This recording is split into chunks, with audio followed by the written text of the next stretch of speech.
A call to prayer breaks the silence of the day in Granada, southern Spain. The beautiful, ethereal tone, a lasting tribute to the Moors' religious legacy here. And the muedzin's drifting song echoes across the perhaps the most striking and tangible testament to Spain's Islamic past, the mighty Alhambra fortress, and where our journey reaches its end.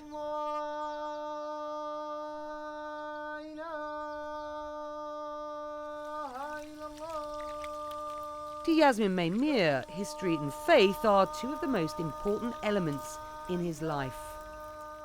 Give him just a few minutes and he can transport you back in time.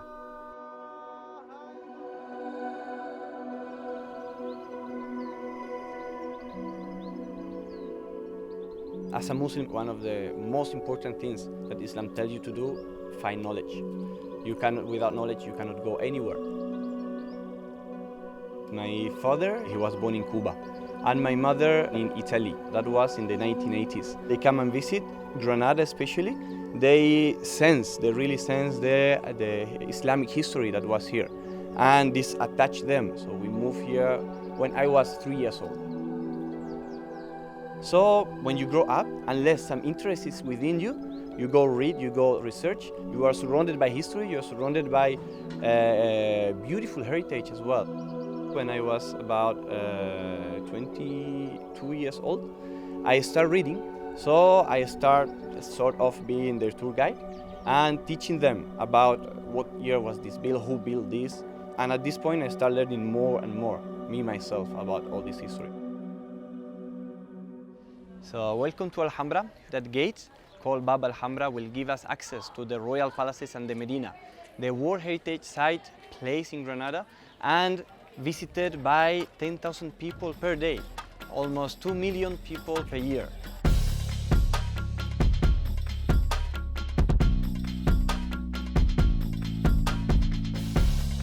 So here we are in one of my favorite places in Alhambra, is the courtyard of Comares. And especially from this spot, you can see the perfect blend between the plants, the water, and the building.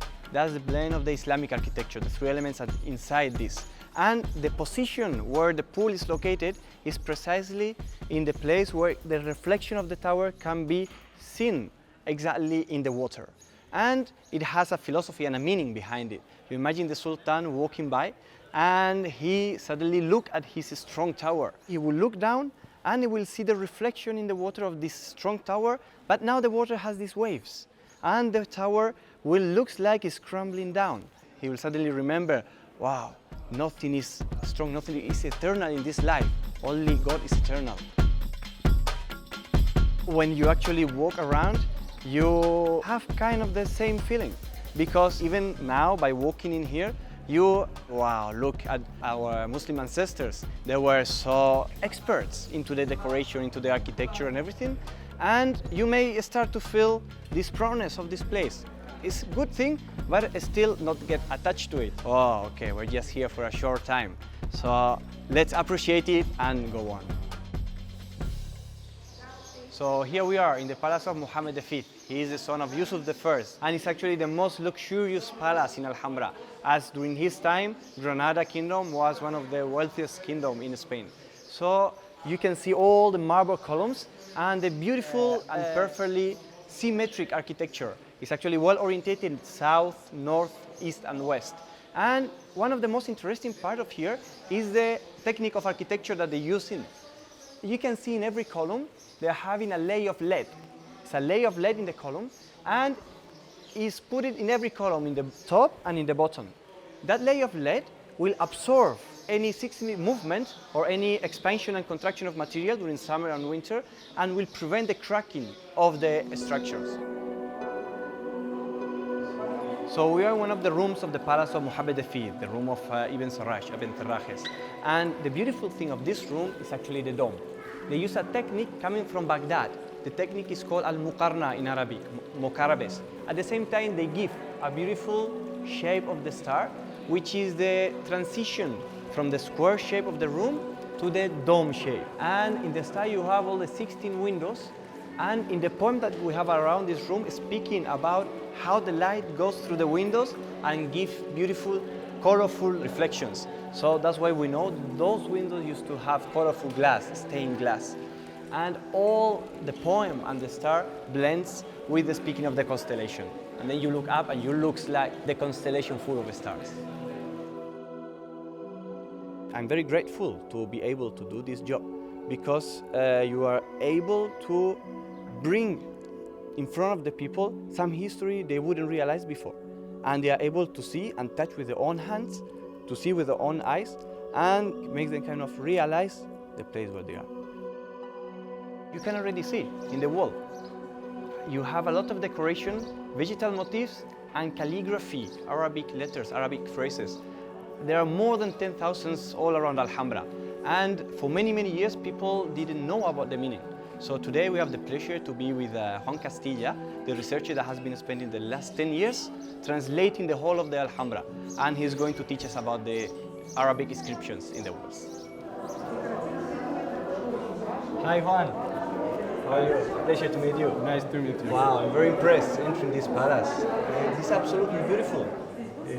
The one that you've pointed out here says, "There is no blessing that does not come from Allah." Or for example, this one can be translated into something like, "The happiness continues." Or right over here, we have a smaller inscription that we call the motto of Nasrid dynasty. We know that at the turn of the century, this dynasty was responsible for constructing the Palace of Alhambra. It literally says, "There is no victor but Allah."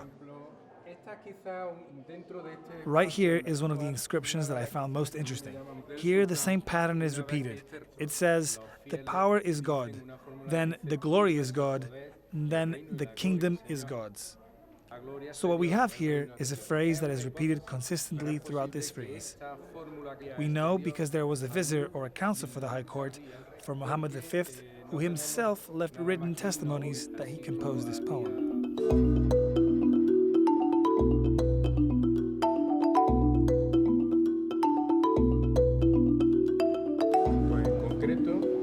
Well, we know that this is an alcove, similar to the other 9 that are here in the room of the Comares, and we know that there was a space that was reserved for when the viziers or counselors were receiving people who were ambassadors from the other kingdoms.